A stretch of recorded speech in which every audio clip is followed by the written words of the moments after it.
brought to you by Palvi Agrico. आता शेतीसाठी जे काही लागणार ते घरपोच मिळणार, तेही मोबाईलच्या एका क्लिकवर. महानगरपालिकांच्या धामधुमीत अनेक आघाड्या युत्या झाल्या. कोण कोणासोबत आहे हे तसं सांगणं कठीण आहे. परंतु 2014 पासून भाजपसोबत असलेल्या रामदास आठवले यांच्या पक्षाला मात्र त्यांचा मित्रपक्ष सपशेल विसरलाय. बीएमसीच्या निवडणुकीत भाजपने आठवलेंच्या पक्षाला जागाच दिली नाहीये. त्यामुळे रामदास आठवले आक्रमक झाले आणि त्यांनी थेट 39 जागांवर त्यांचे उमेदवार उभे केले. आमच्याशी विश्वासघात झाला असं म्हणत आठवलेंनी त्यांची भूमिका जाहीर केली. अर्थात या 39 जागांवर मैत्रीपूर्ण लढणार असल्याचं देखील आठवले यांनी स्पष्ट केलंय. त्याचबरोबर आपण महायुतीतच असल्याचं देखील ते सांगायला विसरले नाहीयेत. आठवलेंना जागा न देण्याची ही काही पहिली वेळ नाहीये. विधानसभेला देखील आठवलेंना मुंबईत एक जागा देण्यात आली आणि त्यातही उमेदवार आणि त्याचं पक्षचिन्ह हे कमळच ठेवण्यात आलं होतं. त्यामुळे नावाला आरपीआयचा उमेदवार, पण तो मूळचा भाजपचाच. या आधीच्या महानगरपालिकांच्या निवडणुकांमध्ये देखील अशीच परिस्थिती होती. त्यामुळे सातत्याने जागा मागणं, त्या न मिळणं, उमेदवार लादणं अशा गोष्टींमुळे आठवलेंची शोकांतिका का होतीये की आठवलेंच्या पक्षासोबत हे होणारच होतं, हे सगळं आपण या व्हिडिओच्या माध्यमातून समजावून घेऊयात. नमस्कार, मी राहुल. मुंबई तकमध्ये तुमचं स्वागत आहे. सुरुवातीला आठवलेंनी त्यांची नाराजी व्यक्त केली. त्यावेळी ते त्यांच्या पोस्टमध्ये काय म्हणाले ते पाहूयात. महायुतीच्या स्थापनेपासून आम्ही अत्यंत प्रामाणिकपणे आणि खंबीरपणे सोबत राहिलो आहोत. मात्र आज जागा वाटपाच्या बाबतीत जो प्रकार घडलाय तो निव्वळ विश्वासघात आहे. चर्चेसाठी काल दुपारी 4 वाजताची वेळ निश्चित करण्यात आली होती. मात्र मित्रपक्षांकडनं त्याचंही पालन करण्यात आलं नाहीये. हा प्रकार म्हणजे केवळ वेळेचा अपव्यय नसून आमच्या स्वाभिमानावर केलेला आघात आहे. मुंबई महानगरपालिकेची निवडणूक तोंडावर असताना कार्यकर्त्यांचा हा अपमान मी कदापि सहन करणार नाही. त्यामुळेच आज माझे कार्यकर्ते जो काही निर्णय घेतील तो मला पूर्णपणे मान्य असेल, असं आठवलेंनी त्यांच्या ट्विटमध्ये म्हटलं होतं. आता आठवलेंच्या नाराजीनंतर भाजपने त्यांना 7 जागा देऊ केल्या, परंतु तोपर्यंत उशीर झाला होता आणि इतक्या कमी वेळेत आठवलेंना उमेदवार उभं करणंही शक्य नव्हतं. त्यामुळे त्यांनी थेट 39 उमेदवार जाहीर करून टाकले.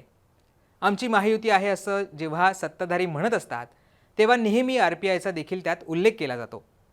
महायुतीच्या कार्यक्रमांमध्ये रामदास आठवले देखील सहभागी होत असतात, परंतु केवळ कार्यक्रमांपुरते आणि केंद्रातल्या एका राज्यमंत्री पदापुरते आठवले राहिले आहेत का? सत्तेत कुठलं तरी लाभाचं पद घ्यायचं इतक्यापुरतीच आरपीआय राहिली आहे का? या प्रश्नांची उत्तरं शोधण्यासाठी आपल्याला खरं तर आरपीआयचा इतिहास समजून घ्यावा लागेल. आरपीआय पक्षाची स्थापना ही डॉक्टर बाबासाहेब आंबेडकर यांच्या शेड्यूल कास्ट फेडरेशनकडून प्रेरणा घेऊन झाली होती. 30 सप्टेंबर 1956ला डॉक्टर बाबासाहेब आंबेडकर यांनी त्यांची शेड्यूल कास्ट फेडरेशन विलीन करत रिपब्लिकन पार्टी ऑफ इंडियाची घोषणा केली होती. परंतु पक्षाच्या स्थापनेपूर्वीच बाबासाहेबांचं 6 डिसेंबर 1956ला निधन झालं.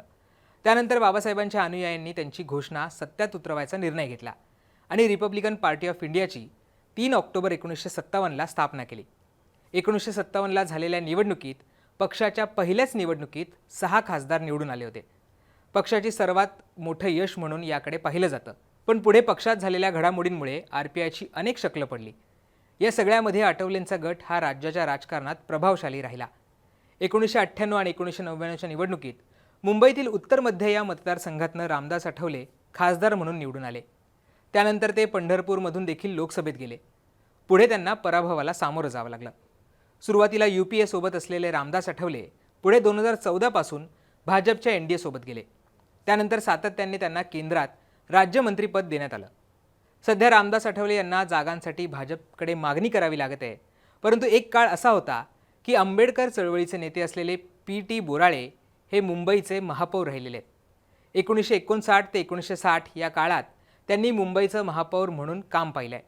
त्यामुळे ज्या मुंबई महापालिकेवर आंबेडकरी विचारांचा महापौर होता, त्याच मुंबई महापालिकेच्या निवडणुकीसाठी दलित पक्षांमधील महत्त्वाचा पक्ष असलेल्या आरपीआयला जागांची का मागणी करावी लागते हे समजून घेणं महत्त्वाचं आहे.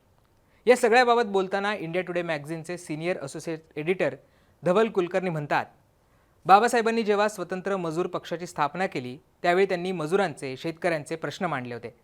त्यावेळी बाबासाहेबांसोबत CKP, ब्राह्मण आणि इतर समाजाचे देखील सहकारी होते. बाबासाहेबांनी सर्वांची मोट बांधली होती. बाबासाहेबांच्या निधनानंतर आरपीआय उभी राहिली. बाबासाहेबांनी जशी सर्वांची मोट बांधली होती तशी मोट मात्र इतर नेत्यांना बांधता आली नाही. त्यामुळे सध्याच्या आरपीआयची परिस्थिती पाहिली तर आरपीआयचा एखादा उमेदवार निवडून आणण्याची किंवा पाडण्याची क्षमता आहे, परंतु त्यांचा उमेदवार निवडून येण्याची क्षमता नाही आहे. RPIला गतवैभव मिळवायचं असेल तर कामगार, आदिवासी, भटके विमुक्त यांचं संघटन करून त्यांची आंदोलनं उभारावी लागतील. सत्तेसोबत राहून ही आंदोलनं उभारता येणार नाहीत. लोकांमध्ये जाऊन काम करूनच पक्षाला पुन्हा उभं करता येणार आहे. आम्ही या सगळ्यावर ज्येष्ठ पत्रकार प्रशांत पवार यांच्याशी देखील बोललो. पवारांच्या म्हणण्यानुसार RPIच्या सद्यस्थितीला रामदास आठवले जबाबदार आहेत. ते म्हणतात RPIची मास मुवमेंट राहिली नाही आहे. रामदास आठवलेंना नेते तयार करता आले नाही आहेत. दुसरीकडे बहुजन समाजाला आठवले त्यांचे नेते वाटतात का हे सुद्धा महत्त्वाचं आहे. रामदास आठवलेंशी भावनिकदृष्ट्या कार्यकर्ते जोडले गेलेत, पण जमिनीवर पक्षाचं काम दिसत नाही. दलित समाज स्वाभिमानी आहे, पण हाच स्वाभिमान आठवलेंच्या RPIमध्ये दिसून येत नाही. ही स्पेस आता वंचित बहुजन आघाडीने घेतली आहे.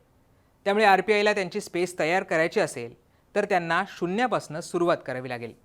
रामदास आठवले यांनी 39 उमेदवार मुंबईमध्ये निवडणुकीच्या रिंगणात उतरवलेत. आपण महायुतीसोबत असल्याचं ते म्हणत आहेत. आता फॉर्म मागे घेण्याच्या तारखेपर्यंत यातले उमेदवार फॉर्म मागे घेतात की स्वाभिमानाने निवडणूक लढतात हे पाहणं महत्त्वाचं असणार आहे. तुम्हाला RPIच्या प्रवासाबाबत, RPIच्या वाटचालीबाबत आणि रामदास आठवले यांच्या भूमिकांबाबत काय वाटतं हे आम्हाला कमेंट करून सांगायला विसरू नका. धन्यवाद.